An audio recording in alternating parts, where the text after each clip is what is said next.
Sir high court కీలక తీర్పు ఇవ్వడం జరిగింది. గ్రూప్ 1 సంబంధించి తీర్పు కూడా రావడం జరిగింది. గ్రూప్ 1 మెయిన్స్ మళ్ళీ నిర్వచించండి అని కూడా ఇచ్చారు. ఎలా చూస్తా ఉన్నారు సార్ దీన్ని ఫస్ట్‌గా? ఇది మొదటి నుంచి తెలుగు మీడియం విద్యార్థులు బాగా కొట్లాడుతున్న అంశము. దీనిపైన నేను పదే పదే మాట్లాడిన కారణంగా తెలంగాణ పబ్లిక్ సర్వీస్ కమిషన్ నా పైన ₹1,00,00,000 పరువు నష్టం దావా కేసేసింది. 2 కేసులు పెట్టారు. ఇవన్నీ కొట్లాడినా ఇవాళ కోర్టు తీర్పు ద్వారా అది వాస్తవాన్ని తేలింది. వాస్తవంగా వాళ్ళు ఇప్పుడు ఏమన్నారు, జడ్జి గారు తీర్పు ఏమన్నారంటే రీవాల్యుయేషన్ చేయమని స్పష్టంగా చెప్పడం జరిగింది. ఒకవేళ చేయకపోతే మళ్ళీ రీమెయిన్స్ ఎగ్జామ్ కూడా నిర్వహించాల్సి వస్తుందని చెప్పేసి జడ్జి గారు తీర్పులో స్పష్టంగా పేర్కొన్నారు. మేము మొదటి నుంచి చెప్తున్నాం, తెలుగు మీడియం విద్యార్థులకు తీవ్రమైన అన్యాయం జరిగింది. చివరికి 9.95% మాత్రమే తెలుగు మీడియం అభ్యర్థులు అనే వాళ్ళు సెలెక్ట్ కావడం జరిగింది. అంటే తెలుగు మీడియంలో తెలంగాణ ఉద్యమం, తెలంగాణ హిస్టరీ లాంటి అంశాలు స్థానిక విద్యార్థులకే స్పష్టంగా తెలిసినప్పటికీ, ఇంగ్లీష్ మీడియంలో పుస్తకాలు సరిగా లేనప్పటికీ తెలుగు మీడియం క్లాసెస్ ని ఇంగ్లీష్ మీడియంలో ఎగ్జామ్ రాసిన వాళ్ళకి ఎక్కువ మార్కులు వేశారంటే పేపర్ వాల్యుయేషన్ కేవలం అందమైన రైటింగ్స్ మాత్రమే వేసినట్టుగా స్పష్టంగా ఫలితాలను బట్టి చూస్తే మనకు అర్థమవుతుంది. ఇక్కడ ఉమెన్స్ సెలెక్ట్ కావడం అనేది అభ్యంతరం లేనప్పటికీ గ్రూప్ 2 లో కానీ, గ్రూప్ 3 లో కానీ, గ్రూప్ 4 లో కానీ ఎక్కడ కూడా ఉమెన్స్ అభ్యర్థులు లేకపోగా గ్రూప్ 1 లో 40% మంది ఉన్నటువంటి సందర్భం.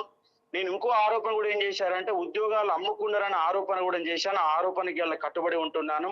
కోర్టు తీర్పు అనేది రీవాల్యుయేషన్ చేయమని స్పష్టంగా చెప్పింది. అంటే తెలంగాణ పబ్లిక్ సర్వీస్ కమిషన్ ఈ విషయంలో పూర్తిగా విఫలమయ్యింది. తెలుగు మీడియం విద్యార్థులకు తీవ్రమైన అన్యాయం చేసినా కూడా న్యాయం జరుగుద్ది అన్నటువంటి నమ్మకం మాకు లేదు. సార్ స్వరాష్ట్రంలో తెలంగాణ వచ్చిన కాంచెలి ఒక్కసారి కూడా గ్రూప్ 1 సంబంధించిన పోస్టులు భర్తీ చేయకపోవడము, 3 సార్ల ప్రిలిమ్స్ కండక్ట్ చేయడము, ఒకసారి మెయిన్స్ జరగడము, ఎట్లా చూస్తూ ఉన్నారు? నిరుద్యోగుల పైన ఎటువంటి భారం పడబోతా ఉంది? మళ్ళీ ఇప్పుడు ఒక 5-6 ఏళ్ల పాటు చదివినటువంటి విద్యార్థులు మరి ఇప్పుడు రీవాల్యుయేషన్ అంటున్నారు. రీవాల్యుయేషన్ కాబట్టి మళ్ళీ ఎమ్మటి ప్రిపరేషన్ కొత్త అభ్యర్థులకు ఏమి ఉండదు కాబట్టి. కానీ మేమేం డిమాండ్ చేస్తున్నామంటే రీవాల్యుయేషన్ వల్ల లాభం జరగదు, మళ్ళీ రీ ఎగ్జామ్ పెట్టాలా, నిపుణులైన వ్యక్తుల చేత పేపర్లు దిద్దియాలా. ఎందుకంటే ఇప్పుడు కోర్టు తీర్పు ఎట్లొచ్చినా వాళ్ళకి తమకు అనుగుణంగా తెలంగాణ పబ్లిక్ సర్వీస్ కమిషన్ మార్చుకునే అవకాశం ఉంది. మళ్ళీ ఇచ్చిన వాళ్ళకి మళ్ళీ ఉద్యోగాలు ఇచ్చే అవకాశం ఉంది. కాబట్టి తెలుగు మీడియం అభ్యర్థి తీవ్రమైన అన్యాయం చేశారు కాబట్టి కంప్లీట్ గా ఎగ్జామ్ మళ్ళీ ప్రిలిమినరీ నుంచి పెట్టాలా. ఎందుకంటే ఇక్కడ జియో నెంబర్ 29 కూడా తీసుకొచ్చి ఇబ్బందుల పాలు చేశారు. చాలా మంది ఎస్సీ ఎస్టీ బీసీ అభ్యర్థులు పైకి రాకుండా చేశారు. అక్కడ జియోని తొలగించి పాత జియో ప్రకారం మళ్ళీ ఫిలిమ్స్, మెయిన్స్ ఎగ్జామ్ పెట్టాలని నేను ప్రధానంగా డిమాండ్ చేస్తున్నాను. ఈ వాల్యుయేషన్ తమకు అనుకూలంగా మార్చుకుంటది. మళ్ళీ వీళ్ళు Telangana public service division bench కు పోయే అవకాశం కూడా మాకు స్పష్టంగా కనబడతా ఉంది.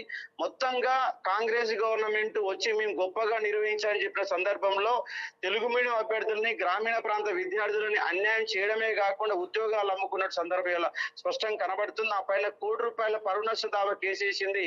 ఇప్పుడు తెలంగాణ పబ్లిక్ సర్వీస్ కమిషన్ నేను మళ్ళీ రివర్స్ వాళ్ళపైన ₹1,00,00,000 పరువు నష్ట దావా కేసేయడానికి కూడా సిద్ధమవుతా ఉన్నాను.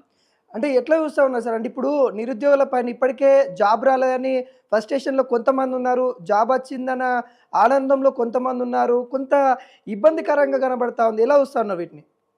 ఇప్పుడు ఏమంటున్నాం అంటే ఎగ్జామ్స్ నిర్వహించడంలో తెలంగాణ పబ్లిక్ సర్వీస్ కమిషన్ పూర్తిగా విఫలమైంది. ఒకే సెంటర్లోకి వెళ్ళి 74 మందిని సెలెక్ట్ అయిన సందర్భం. దీన్ని బట్టి అక్రమాలు జరిగినాయి, పేపర్ వాల్యుయేషన్ 2 జరగలేదు, విఫలమవుతుంది. ఇలాంటి పబ్లిక్ సర్వీస్ కమిషన్ల వల్ల ఏళ్ల కొద్ది ప్రిపేర్ అయ్యే విద్యార్థుల యొక్క మానసికంగా, ఆర్థిక పరంగా తీవ్రమైన నష్టాన్ని గురి చేసే విధంగా తెలంగాణ పబ్లిక్ సర్వీస్ కమిషన్ ఉంది.